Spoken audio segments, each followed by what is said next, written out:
Captain wiped the sweat from his brow as he checked the atmospheric readings on his wrist display. The air on 442B was breathable, but the humidity made every breath feel thick and heavy. His small research vessel, the Wanderer, sat quietly in a clearing surrounded by towering purple trees that swayed in the alien breeze. Had been alone for 3 months now, conducting geological surveys for the Earth Colonial Authority. It was supposed to be routine work, but being the only human in a sector filled with hostile alien territories made every day feel like walking on a knife's edge. The pay was good, though, and someone had to do the dangerous jobs. As he collected mineral samples near a crystalline rock formation, his ship's proximity alarms suddenly blazed to life. The sharp warning tones echoed across the valley, making the local bird-like creatures scatter from their perches. Dropped his tools and sprinted toward the Wanderer, his heart pounding as he tried to identify the source of the alert. Through his ships, he spotted something massive descending through the planet's thick cloud cover. The vessel was easily 10 times the size of his research ship, its hull gleaming with an unfamiliar silver-blue metal. Strange, geometric patterns covered its surface, and energy discharges sparked along what appeared to be weapon ports. This was definitely not human technology. Quickly powered up his ship's defensive systems, though he knew they would be useless against something that large. His hands moved across the control panel with practiced efficiency, bringing weapons online and preparing the jump drive for emergency escape. The alien vessel continued its descent and noticed something troubling about its flight pattern. The ship was wobbling, leaving a trail of dark smoke in its wake. The massive craft crashed into the forest about 2 kilometers from its position. The impact shook the ground so violently that he had to grab onto his pilot's chair to stay upright. Ancient trees snapped like twigs, and a massive fireball rose above the canopy. Whatever had happened up there, this wasn't a controlled landing. Stared at the crash site through his scope, torn between curiosity and survival instinct. Every rational part of his mind screamed at him to jump to hyperspace immediately and report the incident to Earth Command. But something held him back. In all his years exploring the frontier, he had never seen alien technology this close. The scientific opportunity was incredible, even if it might be his last. After an hour of internal debate made his decision. He grabbed his sidearm, a medical kit, and a portable scanner before heading toward the crash site on foot. The journey through the alien forest was treacherous, with fallen debris creating obstacles at every turn. The air smelled of burning metal and something else he couldn't identify, something organic and unpleasant. As he approached the wreckage, was amazed by the sheer scale of destruction. The alien ship had carved a path of devastation nearly a kilometer long through the forest. Pieces of advanced technology were scattered everywhere, some still glowing with residual energy. He had to step carefully to avoid touching anything that might be dangerous or radioactive. Near what appeared to be the main section of the vessel, heard something that made him freeze in place. It was a voice, speaking in a language he didn't recognize, but the tone was unmistakably that of someone in distress. Someone was still alive in that wreckage. Moving closer, discovered a figure trapped beneath a piece of twisted metal near what looked like an escape pod. The being was clearly not human, standing nearly 8 feet tall with 4 arms and skin that shifted between different shades of blue and silver. Its clothing appeared to be some kind of military uniform, though it was now torn and stained with a purple substance that was probably blood. The alien noticed approaching and tried to reach for what looked like a weapon, but its movements were weak and uncoordinated. When it spoke, the words were incomprehensible, but could hear the desperation and pain in its voice. Without thinking, he approached slowly with his hands raised to show he meant no harm. Using his portable scanner, determined that the metal pinning the alien wasn't too heavy for him to move. It took considerable effort, but he managed to lift the debris enough for the being to pull itself free. The alien immediately collapsed, breathing heavily and clutching what appeared to be a severe wound in its side. Activated his universal translator, a standard piece of equipment for frontier explorers. The device analyzed the alien's speech patterns and began providing rough translations. The first words that came through clearly made its blood run cold. "The hegemony, they found me. They will come for you too now, human." The alien's eyes, which were large and multifaceted like those of an insect, focused on with surprising intensity.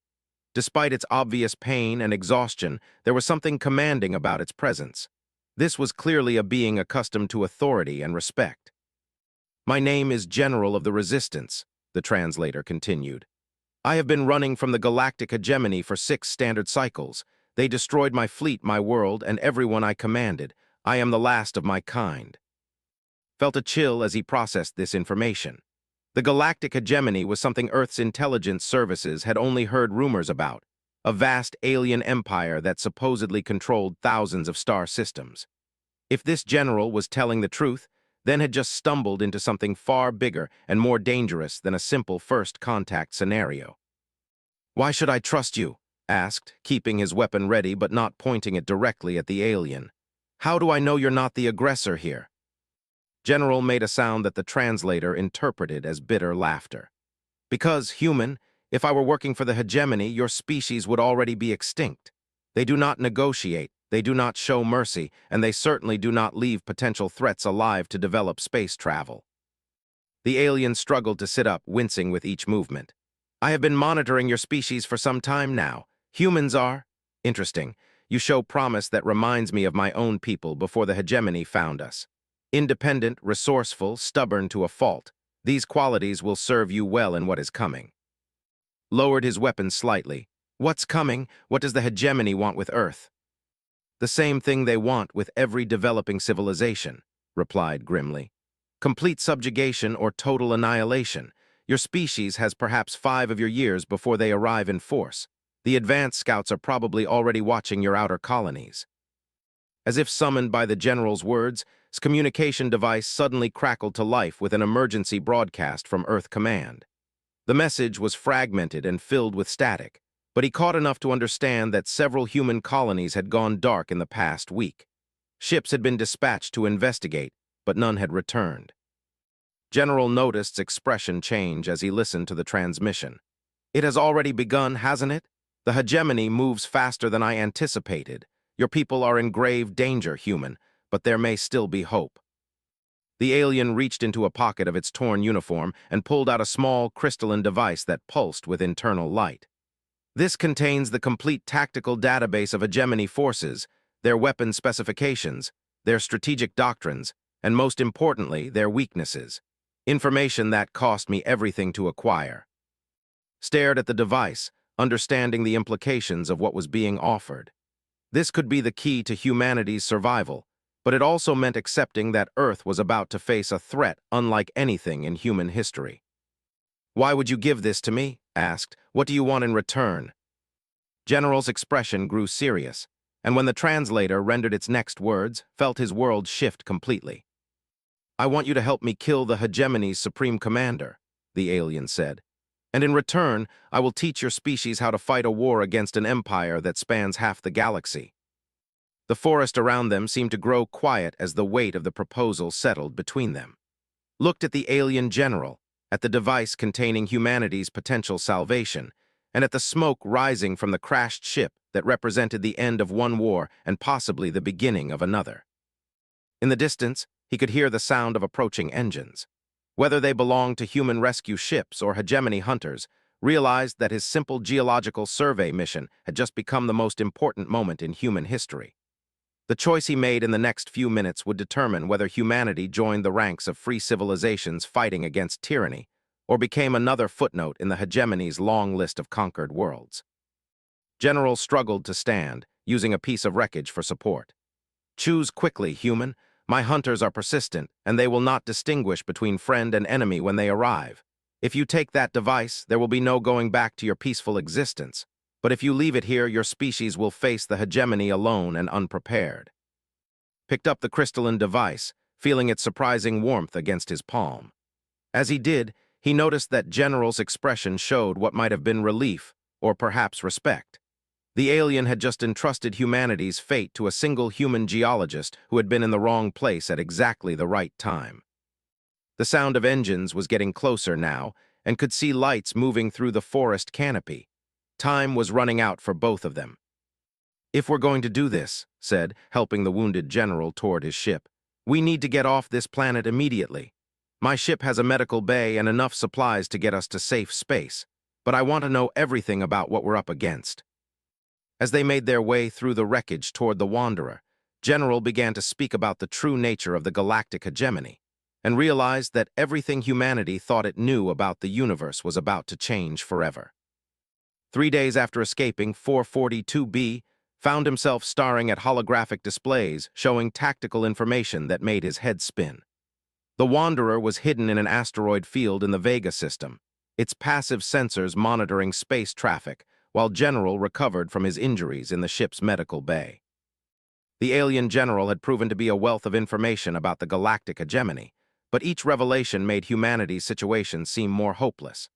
The hegemony controlled over 30,000 star systems, commanded fleets numbering in the millions of ships, and had been expanding for over 2,000 years. They had destroyed countless civilizations, enslaved entire species, and showed no mercy to anyone who resisted their rule. "Your medical technology is surprisingly advanced," commented as he emerged from the medical bay. The alien's wounds had healed remarkably well with the help of human nanomedicine, though he still moved with some stiffness. "My people would have taken weeks to recover from such injuries." Looked up from the tactical displays he had been studying. "That's because humans are surprisingly good at fixing things that are broken. It's one of our defining characteristics. We've had to be, considering how often we break ourselves." The comment earned what had learned was the equivalent of a smile. Over the past few days, he had discovered that General possessed a dry sense of humor that reminded him of some of his old military friends. It made the alien seem more relatable, despite his imposing appearance and tragic history. "I have been analyzing your species' military capabilities," said, settling into a chair that had modified to accommodate the alien's larger frame.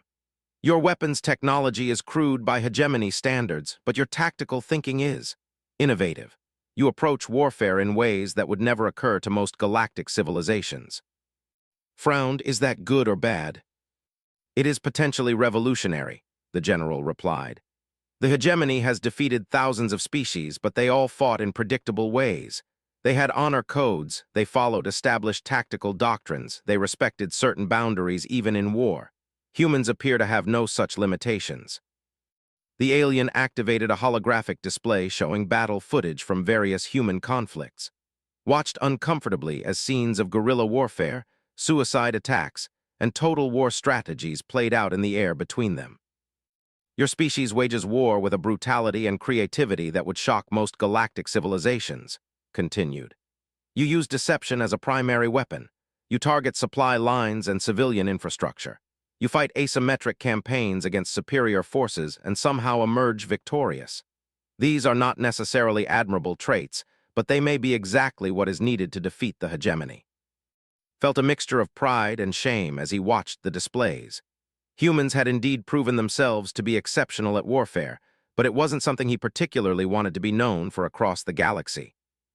"There's something else," said, his tone becoming more serious. "The hegemony's supreme commander, overlord, is not just a military leader. He is something far more dangerous. My intelligence suggests he has found a way to extend his natural indefinitely. He has been commanding hegemony forces for over 800 years, accumulating knowledge and experience from thousands of conquered worlds."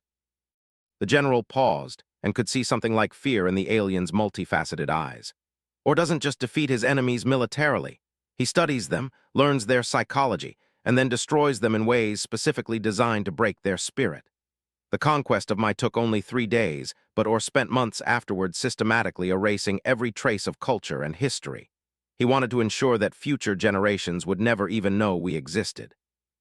Felt a chill as he considered the implications. "And you want to kill this monster. How exactly do you propose we do that?" Activated another display, this one showing what appeared to be architectural plans for a massive space station. "Or commands the hegemony fleet from a mobile fortress called the Nexus. It is essentially a small moon converted into the most heavily defended military installation in the galaxy. The station houses over 10 million personnel and is protected by defensive systems that could destroy entire fleets." "That doesn't sound very encouraging," said dryly. "Under normal circumstances, it would be impossible to approach," the general agreed. "But I have discovered something that even doesn't know. There is a resistance movement within the hegemony itself, composed of conquered species who have maintained their identities in secret. They have been waiting for the right moment to strike, but they lack the tactical knowledge and leadership to be effective." Manipulated the holographic controls, and the display changed to show what looked like a complex organizational chart. The resistance cells are scattered across hundreds of worlds, but they have maintained communication through hidden networks. If we could unite them under competent leadership and provide them with effective strategies, they could create chaos throughout hegemony space. Studied the information, his mind racing with possibilities. You're talking about coordinating a galaxy-wide rebellion. The logistics alone would be impossible. Not impossible, corrected. Merely extraordinarily difficult, and it would require resources and capabilities that only a free civilization could provide. Ships, weapons, communication equipment, and most importantly, leaders who understand how to fight a war of liberation rather than conquest. The implication was clear and felt the weight of it settling on his shoulders. You want humanity to lead this rebellion. I want humanity to join it, the general clarified. Your species possesses unique qualities that could make the difference between success and failure. But more than that, you need this alliance. The hegemony advance forces are already probing your outer colonies. Within a year, they will begin systematic attacks on human worlds. Your only hope of survival is to unite with other free species and strike first. Stood and walked to the ship's observation window, staring out at the asteroid field that concealed them. In the distance, he could see the bright star that was home to one of humanity's colonies. Somewhere out there, human families were living their lives, completely unaware that their entire civilization was about to face extinction. Even if I agreed to this insane plan, said slowly, I'm just a geologist. I have no authority to commit humanity to a galactic war. I can't even be sure anyone would believe what I've learned. That is why we must provide proof, replied. The device I gave you contains more than just tactical information. It also has detailed records of hegemony atrocities, including the complete destruction of 17 civilizations in the past decade alone. Your leaders will understand the threat when they see what happened to worlds that chose to surrender. The alien general moved to stand beside at the observation window. There is something else you should know. My resistance contacts have informed me that or has become personally interested in your species. He sees humans as a potential threat because of your rapid technological advancement and aggressive expansion. He intends to make an example of Earth that will discourage other developing civilizations from resisting hegemony rule. Felt a cold anger building in his chest. The idea that some alien overlord was planning to destroy humanity simply to send a message to other species was infuriating. It was the kind of calculated cruelty that made him understand why General was so determined to see or dead. What would this rebellion actually look like? Asked. How would we coordinate attacks across such vast distances? Activated another series of displays, showing star charts and communication networks. The Resistance has identified key hegemony installations that serve as regional command centers. If these facilities were destroyed simultaneously, it would create chaos in their command structure and allow liberation forces to capture entire sectors before the hegemony could respond. The general pointed to specific locations on the star chart. Here, and here are the primary targets. Each one controls approximately 1,000 star systems. If we could strike all three within a single day, we would cripple hegemony coordination across a significant portion of their territory. Studied the tactical information, and despite himself, he began to see how such a plan might work. The hegemony's greatest strength was also its weakness. Their empire was so vast that they relied heavily on automated systems and centralized command structures. If those systems could be disrupted, their numerical advantage would become a liability. The timing would have to be perfect, mused. And we would need massive fleets to attack those installations. Where would we get that kind of firepower? From the resistance cells themselves, explained. Many conquered species still maintain hidden shipyards and weapons manufacturing facilities. They have been building fleets in secret for decades, waiting for the right moment to strike. The problem is that they lack coordination and effective leadership. Turn to face the alien general, and you think humans can provide that leadership. I think humans can provide something even more valuable, replied. Hope. Every species conquered by the hegemony was told that resistance was futile, that their defeat was inevitable. But humans have never accepted inevitability. Your entire history is filled with examples of smaller forces defeating larger ones through determination and innovative tactics. The general activated one final display, this one showing what appeared to be a detailed plan for infiltrating the Nexus itself. While the rebellion creates chaos throughout hegemony space, a small strike team would approach the Nexus and assassinate, or, without his leadership, the hegemony would fracture into competing factions, giving the liberation forces time to consolidate their gains. Stared at the infiltration plan, noting its complexity and the enormous risks involved. This strike team, I suppose you have someone in mind to lead it. His expression became grim. I will lead it myself. It is my responsibility to see or dead, and I am the only being alive who has studied the Nexus defenses extensively enough to find a way inside. And you want me to come with you? Said. It wasn't a question. I want you to command the human forces that will make this rebellion possible, the general replied. The strike on the Nexus is a suicide mission. I have no expectation of surviving it. But if successful, it will give your species and every other free civilization a chance to build something better than what the hegemony offers. Was quiet for a long moment, considering everything he had learned. 3 days ago, he had been a simple geologist conducting surveys on an uninhabited planet.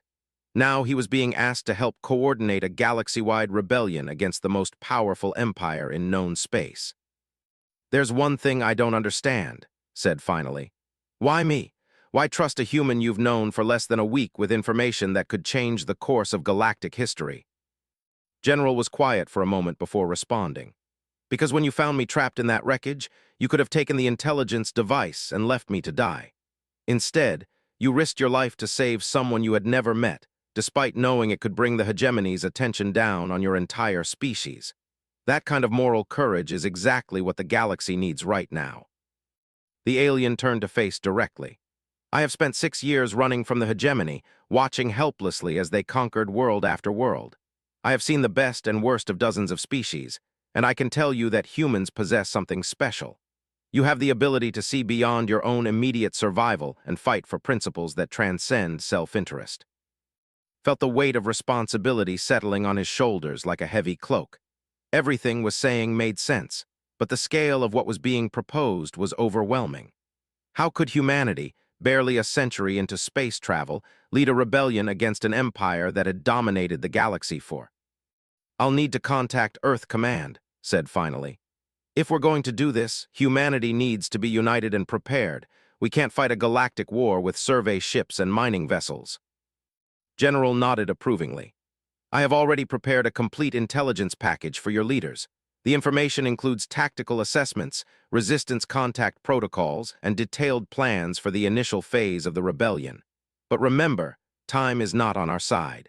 Every day we delay gives the hegemony more time to prepare their assault on human space.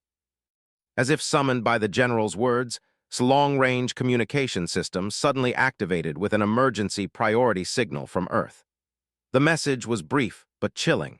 Hegemony ships had been detected at the edge of human space, and first contact protocols were being implemented immediately. Looked at General, understanding that their planning phase had just come to an abrupt end. It looks like we're out of time for preparation. The war is coming whether we're ready or not. The alien general's expression hardened with determination. Then we must ensure that when it arrives, humanity is not standing alone. 6 months later, stood on the bridge of the Earth Defense Force flagship Defiance, watching as the largest military fleet in human history prepared for what would either be their greatest victory or their final battle. Around him, officers coordinated with resistance forces across 16 star systems, while holographic displays showed the real-time status of liberation fleets throughout hegemony space. The transformation had been remarkable.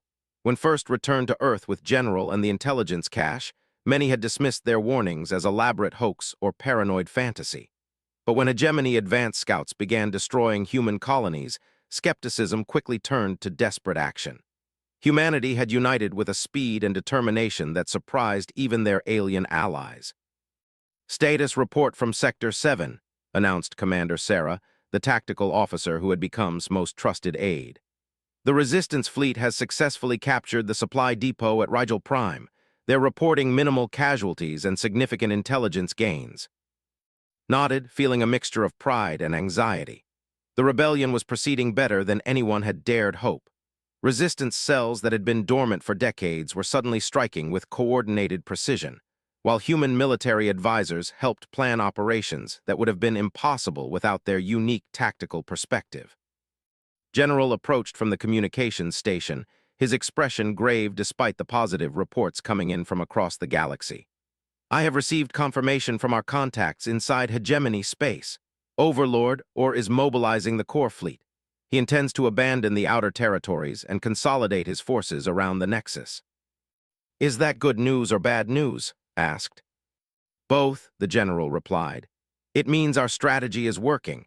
The rebellion has caused enough chaos that feels threatened, but it also means he will be expecting an assault on the Nexus itself. Our infiltration mission has become significantly more dangerous. Turn to study the tactical display showing the locations of known hegemony forces. Red markers indicated enemy fleets, while blue markers showed resistance forces. For the first time in galactic history, the hegemony was not facing a single isolated enemy, but a coordinated alliance spanning dozens of species and hundreds of worlds. The I Resistance has sent a message, reported Lieutenant from the communications station. They've successfully liberated 3 worlds in the Beta sector and are requesting human tactical advisors for their next operation. Send them Colonel and his team, ordered. They've been working with species for 2 months now and understand their preferred combat patterns. It's still amazed how quickly humans had adapted to coordinating with alien allies. The universal translator technology had been crucial, but more important was humanity's natural ability to understand and work with different cultures. Human military advisors were now serving with over 40 different species, each bringing their own unique strengths to the rebellion. General said quietly, "We need to discuss the Nexus mission timeline. The window for infiltration is closing rapidly. Once consolidates his defenses, it will become impossible to approach the station undetected." Had been dreading this conversation. The plan to assassinate Overlord had always been the most dangerous part of their strategy, but it was also the key to ultimate victory. With the hegemony's supreme commander eliminated, the Empire would fracture into competing factions, giving the liberated worlds time to establish their own governments. "How many ships would we need for the mission?" asked. "The infiltration team itself would consist of only 3 vessels," replied. "A human stealth ship and scout vessel and a converted hegemony transport for cover, but we would need a significant diversionary attack to draw attention away from the Nexus." Studied the star charts showing the location of the massive space fortress. The Nexus was positioned at the center of hegemony space, surrounded by defensive installations and patrol fleets. Even with the element of surprise, approaching it would be suicide. "I've been thinking about our personnel for the mission," said. "We need people who can adapt quickly to unknown situations and function effectively under extreme stress. I want to volunteer for the infiltration team myself." General's expression showed what had learned to recognize as surprise. "That would be extremely inadvisable. You have become the primary coordinator for human resistance efforts. Your loss would cripple the rebellion's effectiveness. And your loss would eliminate our best hope of actually reaching," countered. "Besides, this whole thing started when you asked for my help killing the Supreme Commander. I'm not about to back down now." The alien general studied for a long moment. "Your species continues to surprise me. Most civilized beings would consider such a mission to be beyond acceptable risk." "Maybe that's why most civilized beings are now part of the hegemony," replied with a grin. "Humans have never been particularly good at accepting unacceptable odds." Before could respond, the bridge's main communication system activated with an urgent priority message from Earth Command. Admiral's face appeared on the main screen, his expression tense with worry. "We've received intelligence from our deep space monitoring stations. The hegemony has deployed something new. Our sensors are detecting massive energy signatures moving toward human space. Whatever they're bringing, it's unlike anything in our tactical database." Felt his stomach drop. "How much time do we have?" "Best estimate is 72 hours before they reach the outer colonies," Admiral replied. "We're mobilizing every available ship, but our analysts don't think we can stop them with conventional weapons." General stepped into view of the communication pickup. "Admiral, this is likely Or's response to the rebellion's success. He may be deploying planet-killer weapons to make an example of humanity." The silence that followed was deafening. Planet-killer weapons were theoretical nightmares that could sterilize entire worlds from orbit.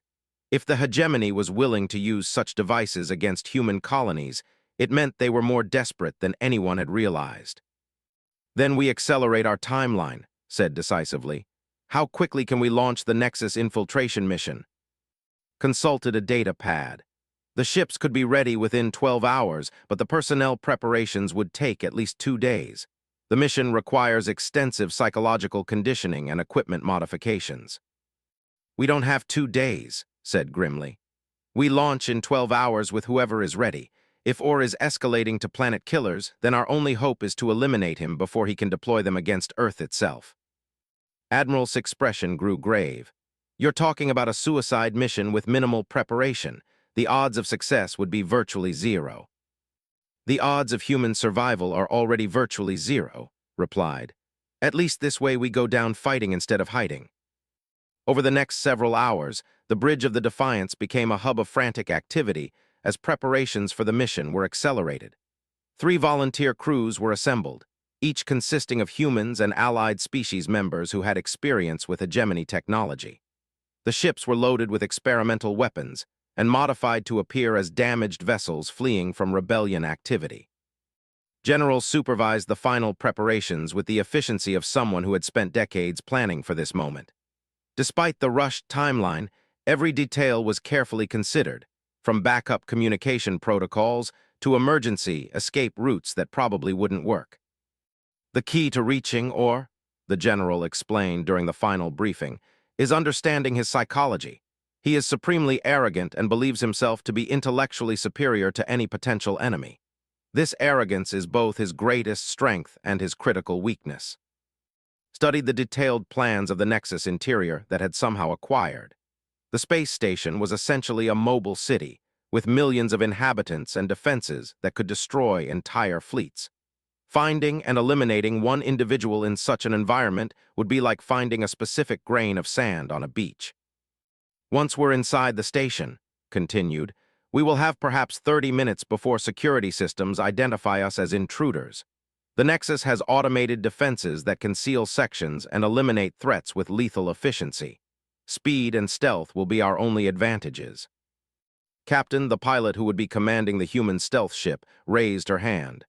"What happens if we succeed in killing Or but can't escape? Do we have an extraction plan?"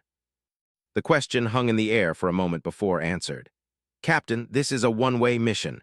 The goal is not survival but success. If we eliminate Or, the rebellion will have time to consolidate and establish new governments. That is worth any personal sacrifice." Looked around the room at the volunteers who had accepted this impossible mission. They came from a dozen different species, each with their own reasons for wanting to see the hegemony destroyed. Some sought revenge for conquered, others fought for the freedom of enslaved families, and a few were simply idealists who believed that tyranny should never go unchallenged. "There's one more thing," said. "If we succeed in this mission, if we actually manage to kill Or and survive the experience, what comes next? The hegemony won't simply collapse overnight." General activated a final holographic display showing projected political scenarios. "The hegemony is held together primarily by fear and Or's personal authority. Without him, the regional commanders will likely begin fighting each other for control. This civil war will give liberated worlds time to organize proper defenses and governments. And in the long term," pressed, "in the long term, the galaxy will have a chance to develop along different lines," the general replied. "Perhaps we will see the emergence of a true galactic federation based on cooperation rather than conquest, or perhaps new empires will arise to replace the hegemony. But at least there will be choices, which is more than anyone has had for the past 2,000 years." As the final countdown began, found himself thinking about the strange path that had brought him to this moment. 6 months ago, he had been a simple geologist whose biggest concern was meeting survey quotas. Now he was preparing to attempt the assassination of the most powerful being in the galaxy. "All ships report ready for departure," announced Commander. "Long-range sensors show the approach route to the Nexus is currently clear of patrol activity." Took his position on the bridge of the stealth ship Phantom, while General coordinated with the other vessels in the strike team. As they prepared to jump into hyperspace, received a final message from Admiral. Whatever happens out there, know that humanity is proud of what you've accomplished. You've given our species a fighting chance against impossible odds. That's more than anyone could have asked for. The three ships engaged their hyperdrives simultaneously, disappearing into the swirling chaos of faster-than-light travel. Behind them, human and alien fleets continued their rebellion against hegemony rule, while ahead lay either victory or death in the heart of enemy territory. As the Phantom raced through hyperspace toward the Nexus, reflected on General's original proposal. The alien had asked for help killing the hegemony's supreme commander in exchange for teaching humanity how to fight a galactic war. It had seemed like an impossible bargain at the time, but now realized that both sides had gotten exactly what they wanted.